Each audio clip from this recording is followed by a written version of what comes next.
নমস্কার সবাইকে, আমি পৌশালী পৌষ সানশাইনের আবারও নতুন একটা ব্লগে আপনাদের সবাইকে জানাই অনেক স্বাগত। আশা করি আপনারা যে যেখান থেকে আমার ভিডিওটি দেখছেন খুবই ভালো আছেন আর সুস্থ আছেন। আজকে কিন্তু ব্লগটা শুরু করলাম কিচেন থেকে। আজকে ভিডিওর মধ্যে আপনাদের সাথে আমি কিচেন রিলেটেড খুব সুন্দর সুন্দর কয়েকটা টিপস শেয়ার করতে চলেছি। তো আজকের ভিডিওটি এখন থেকে যারা দেখা শুরু করেছেন তাদের সবার কাছে আমার একটাই অনুরোধ, ভিডিওর মধ্যে যদি আপনাদের কোনো অংশ একটু হলেও ভালো লেগে থাকে তাহলে ভিডিওটিতে একটা লাইক আর কমেন্ট করে জানাতে ভুলবেন না। আর আমার এই ছোট্ট ইউটিউব পরিবারের নতুন সদস্য হলে তাহলে চ্যানেলটিকে সাবস্ক্রাইব করে আমার পাশে থাকতে পারেন। তাহলে চলুন ভিডিওটি শুরু করা যাক। প্রথমেই আপনাদের সাথে যে টিপসটি আমি শেয়ার করব সেটা হলো খোসাসহ আলু সেদ্ধ করার পরে আলু ছাড়ানোর খুবই সহজ একটা উপায়। তো আলু যখন আমরা খোসাসহ সেদ্ধ করি তখন কিন্তু গরম আলুর খোসা ছাড়তে অনেকটা সমস্যা হয়। তো সেক্ষেত্রে আপনারা কি করতে পারেন, এরকম ধরনের যে সরু জালতিগুলো থাকে না, যেগুলোতে আমরা ধরুন ওই বেগুন পোড়া করি, সেই ধরনের জালতিগুলোতে যদি এরকম চেপে চেপে আলুগুলোকে ছাড়িয়ে নেওয়া যায় তাহলে কিন্তু খুব সহজেই খোসাগুলো উঠে আসে, আর তাতে করে কিন্তু গরম আলুগুলোও খুব সহজে ছাড়িয়ে নেওয়া যায়। তো আজকে সকালবেলা আমি বানাচ্ছি একটুখানি আলু দিয়ে স্যান্ডউইচ। তো মেয়ে কিন্তু আমাকে হেল্প করতে চলে এসেছে। আজকাল ফ্রিজ খুললে না ফ্রিজের সামনে চলে আসে, ওকে যা যা দিতে বলি ও কিন্তু খুব সহজেই সেই জিনিসগুলো বের করে দিয়ে দেয়। ও হয়তো এখনও ঠিক মতো কথা বলতে পারে না, কিন্তু ওকে যা বলি মোটামুটি সেই কথাগুলো ও বুঝে নিতে পারে আর কি। তো আজকে আমি আলুর স্যান্ডউইচটা বানানোর জন্য কি কি ব্যবহার করছি সেটা দেখতে গেলে কিন্তু ভিডিওটা জুড়ে আমার সাথে থাকতে হবে। তো এখানে আরও একটা টিপস তার আগে শেয়ার করে ফেলি। এইরকম ধরনের বাটার যে আমরা বাড়িতে এনে থাকি, এই টেবিল বাটারগুলো কিন্তু ব্যবহার করতে একটুখানি সমস্যা হয়। তো আপনারা যদি এই বাটার পেপারের ওপরেই বাটারগুলোকে রেখে নিজেদের প্রয়োজন অনুযায়ী যে কোনো রকমের সাইজে কেটে রেখে দেন তাহলে কিন্তু যখন ব্যবহার করবেন তখন আর পুরো বাটারটাতে হাত লাগানোর প্রয়োজন পড়বে না। এরকম ধরনের কিউব আকারে যদি আপনারা কেটে রেখে দেন তাহলে কিন্তু যে কোনো একটা কিউব বের করে যে কোনো রান্নাতে বা যে কোনো ধরনের রেসিপিতে আপনারা ব্যবহার করে নিতে পারেন। এখন চলুন দেখে নেওয়া যাক আমি আলুর স্যান্ডউইচটা কেমনভাবে বানিয়েছি। আগেও হয়তো আপনাদের সাথে এই রেসিপিটা আমি শেয়ার করেছি, তো আমার মনে পড়ছে না এই মুহূর্তে, তবে আরেকবার আপনাদের সাথে এই রেসিপিটা শেয়ার করে ফেলছি। আলু সেদ্ধ নিয়ে নিয়েছিলাম, সেখানে পরিমাণ মতো নুন নিয়েছি, আর তার মধ্যে আমি 2 টুকরো চিজ মিশিয়ে দিয়েছি, আর একটুখানি চিলি ফ্লেক্স অরিগানো দিয়ে এর মধ্যে আমি কাঁচা লঙ্কা দিয়ে দিচ্ছি। আজকের এই স্যান্ডউইচটা একটুখানি কাঁচা লঙ্কা দিয়েই বানাচ্ছি। চিজের সাথে কাঁচা লঙ্কার যে কম্বিনেশনটা কিন্তু ভীষণই ভালো লাগে খেতে। আর এখানটায় অল্প করে একটু মেয়োনিজ দিলাম। মেয়োনিজটা কিন্তু শরীরের জন্য খুব একটা ভালো নয়, কিন্তু খেতে বেশ টেস্টি লাগে বলে মাঝে মধ্যে এরকম ধরনের রেসিপিতে আমি একটুখানি মেয়োনিজ দিয়ে থাকি। তো এখানটায় আমি কয়েকটা ব্রেডও নিয়ে নিচ্ছি। আগের দিনই মার্কেট থেকে মরিসের এই ব্রেডটা কিনে এনেছি। এর আগে কিন্তু অন্যান্য কোম্পানির ব্রেড খেয়েছি, তবে এই ব্রেডটা আমাদের কাছে ভীষণই ভালো লেগেছে। আর এটা হচ্ছে ব্রাউন ব্রেড, মানে আটা দিয়ে তৈরি ব্রেড। তো এখানটা আরও একটা টিপস আপনাদের সাথে শেয়ার করি। এই যে ব্রেডের প্যাকেটগুলো, এখান থেকে ব্রেড বের করার পরে আমরা যদি এমনিভাবে রেখে দিই তাহলে কিন্তু খুব সহজে খুলে যায়, কিন্তু এরকমভাবে মুখের কাজটা পাকিয়ে নিয়ে আমরা যদি উপরের অংশটা দিয়ে পুরোটাকে এরকমভাবে মুড়ে রাখি, আশা করি আপনাদেরকে বোঝাতে পারলাম আমি কেমনভাবে করেছি। তো তাহলে কিন্তু এই যে ব্রেডের প্যাকেটগুলো না খুব সহজে খুলে যায় না, আর যেখানে ইচ্ছে এটাকে রাখা যায়।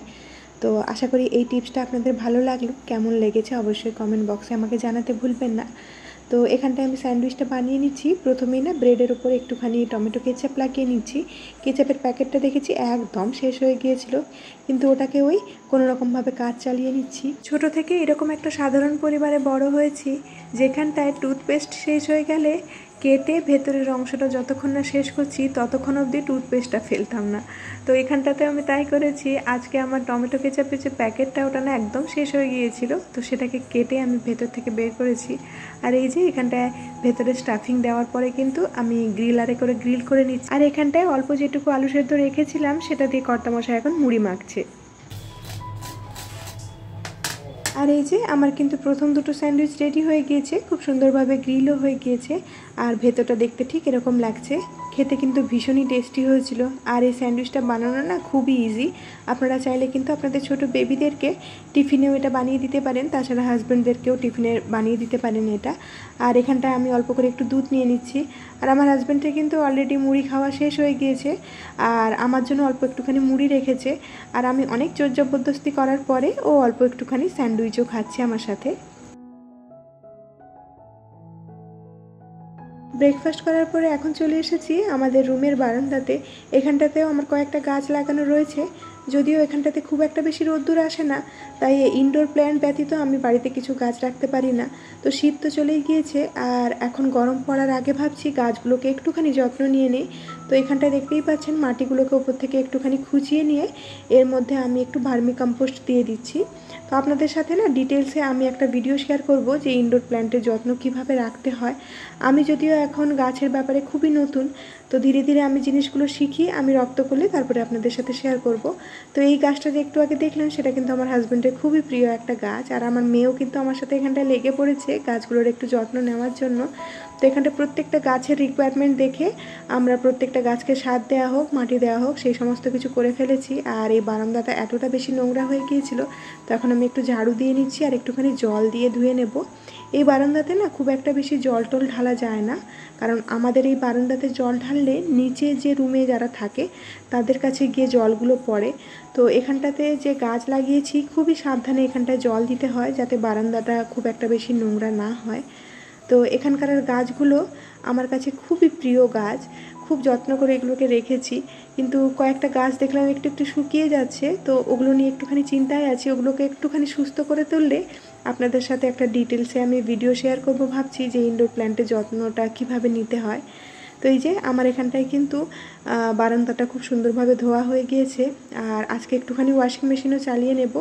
তো আমার মেয়ে কিন্তু আমার সাথে এখানটা একটুখানি হেল্পও করে দিচ্ছে। আমার মেয়ের এখন যা বয়স হয়েছে, ও কিন্তু এখন প্রত্যেকটা জিনিস খুব সুন্দরভাবে বুঝতে শিখে গিয়েছে, আর আমাকে বাড়ির প্রত্যেকটা কাজে হেল্প করার খুবই চেষ্টা করে। আপনাদের বাড়িতে যদি কোনো পুচকে থাকে, তো ওদের দিনের রুটিনটা কেমন আমাকে জানাবেন। ওরাও কি আপনাকে কাজে হেল্প করে, অবশ্যই আমাকে জানাবেন। তো অনেক দিন ধরে আমার মেয়ের জন্য আমি এই ক্লথ ডাইপারগুলো ব্যবহার করছিলাম, আর আজকে ভাবলাম আপনাদেরকে ছোট্ট একটা রিভিউ দিয়ে দিই যে এটা কেমন। আমি প্রায় এখন মাস 6 মতো এই ক্লথ ডাইপারগুলো ব্যবহার করেছি, তো আমার কাছে তো ভীষণই ভালো লেগেছে।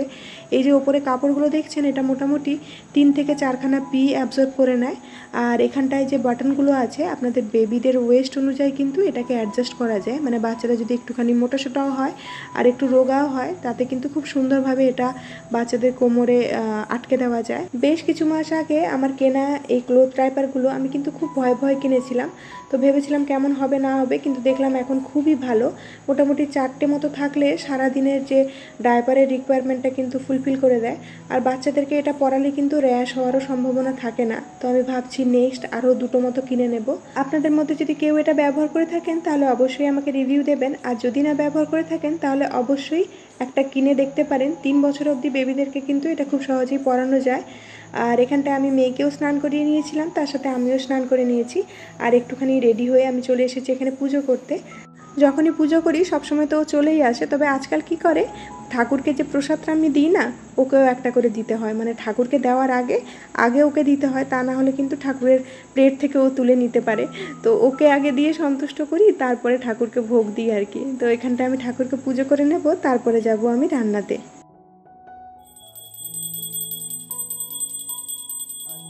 এই যে পুজো করে এখন চলে এসেছি রান্নাঘরে, আর ওদিকে কিন্তু পুজো করতে যাওয়ার আগে আমি ভাতটা বসিয়ে দিয়ে চলে গেছিলাম। তো এইভাবে আমি অল্প অল্প বুদ্ধি খাটিয়ে রান্না করি, তাতে করে না রান্নাটাও খুব সহজে হয়ে যায়। তো আজকে আমি রান্না করছি আলু, ফুলকপি আর পনির দিয়ে একটা তরকারি। তো প্রথমেই আমি তেল গরম করে তার মধ্যে আলুটা ভেজে নিয়েছিলাম, তারপরে ফুলকপি দিয়ে দিয়েছি আর পনির দিয়ে দিয়েছি। তো সব কিছু ভাজা ভাজা করে নিয়ে আমি নামিয়ে নিলাম। তো এখানটায় খুব সহজেই আজকে একটা আলু, ফুলকপি, পনিরের তরকারি করছি। তো এর মধ্যে কোনো আদা, টমেটো বাটা আমি ব্যবহার করছি না। একটুখানি হিং আর তেজপাতা আর একটুখানি জিরে ফোড়ন দিয়ে দিয়েছি। তার মধ্যে আমি ভেজে রাখা সবজিগুলোকে তুলে দিয়ে এর মধ্যে সমস্ত গুঁড়ো মশলাগুলো মিশিয়ে দিয়েছি। মানে আমি রেগুলার যা ব্যবহার করি, হলুদ গুঁড়ো, লঙ্কা গুঁড়ো আর একটু জিরে গুঁড়ো, ধনে গুঁড়ো। তো সব কিছু দিয়ে আমি একটু জল দিয়ে এটাকে ঢাকা দিয়ে রান্না হতে দিয়ে দিলাম। তো তার মধ্যে হাজব্যান্ডের জন্য একটা টিফিনও বানিয়ে নিচ্ছি। আজকে হাজব্যান্ডের দুপুরে ডিউটি রয়েছে, আজকে ওকে একটুখানি বেসনের চিলা দেবো ভেবেছি। তো এর মধ্যে একটু সবজিও মিশিয়ে দিচ্ছি, গাজর আর ক্যাপসিকাম আর একটুখানি টমেটো ওই চপারে করে ভালো করে চপ করে নিয়েছি। আর এখানটায় আমি বেসন নিয়ে নিয়েছি 1 কাপ মতো, ওর মধ্যে একটু লবণ দিয়ে জল দিয়ে ভালো করে মিশিয়ে নিয়েছিলাম। আর তারপরে এর মধ্যে সবজিগুলো দিয়ে দিলাম আর একটুখানি বেকিং সোডা দিয়ে দিলাম। বেকিং সোডাটা দেওয়ার পরে কিন্তু এই ব্যাটারটাকে বেশিক্ষণ রেস্ট করানো যাবে না। তো যখনই ভাজবেন, মানে যখনই চিলা বানাবেন, তার ঠিক 1 মিনিট আগে বেকিং সোডাটা দেবেন। তাতে করে কি হয়, এই চিলাগুলো না খুব ক্রিস্পি হয় আর অনেকক্ষণ অবধি ক্রিস্পি থাকে। আর এই রেসিপিটা কিন্তু ওয়েট লসের জন্য খুব কার্যকরী। তো আমি হাজব্যান্ডকে যখনই টিফিন দিই তার মধ্যে চেষ্টা করি কিছু না কিছু হেলদি রাখার জন্য। তো আজকে বেসনের মধ্যে যেরকম সবজিটা মিশিয়ে দিয়েছি, বেসনের তো গুণাবলী থাকবেই, তার সাথে সবজির গুণাবলীও চলে আসবে। তো একটুখানি সসও দিয়ে দিলাম। আর এদিকে আমার দুপুরে রান্নাটাও হয়ে গিয়েছে, আলু ফুলকপি পনিরের তরকারি আর একটুখানি লাউ দিয়ে ডাল বানিয়েছিলাম। দুপুরবেলা খাওয়ার দাওয়ার খেয়ে নিয়েছি আর হাজব্যান্ডও বেরিয়ে গিয়েছে। আর ওয়াশিং মেশিনে জামা কাপড়গুলো কাচা হয়ে গিয়েছে। আমার মেয়ে কিন্তু টুকটুক করে আমাকে একটু হেল্প করছে, ওয়াশিং মেশিন থেকে জামা কাপড়গুলো এনে এনে আমাকে দিচ্ছে। আর এখানটায় আমি একে একে করে মিলে রাখছি। এই যে দেখুন, ও কিন্তু একটা একটা করে জামা কাপড় নিয়ে আমাকে দিচ্ছে। এই ধরনের ছোটোখাটো হেল্প করতে ভীষণই ভালোবাসে, তাই ওকে আমি আজকাল আর মানা করি না। ও যা করে ওকে আমি করতে দিই, যাতে করে ও হ্যাপি থাকে। তাহলে চলুন, আজকের মতো ব্লগটা আমি এখানেই শেষ করছি। খুব শিগগিরই দেখা হচ্ছে নেক্সট আরেকটি ব্লগে। ততক্ষণের জন্য খুব ভালো থাকবেন, সবাইকে খুব ভালো রাখবেন আর নিজের যত্ন রাখবেন। আজকের ভিডিওটা কেমন লাগলো অবশ্যই জানাতে ভুলবেন না। দেখা হচ্ছে নেক্সট আরেকটি ভিডিওতে। টাটা।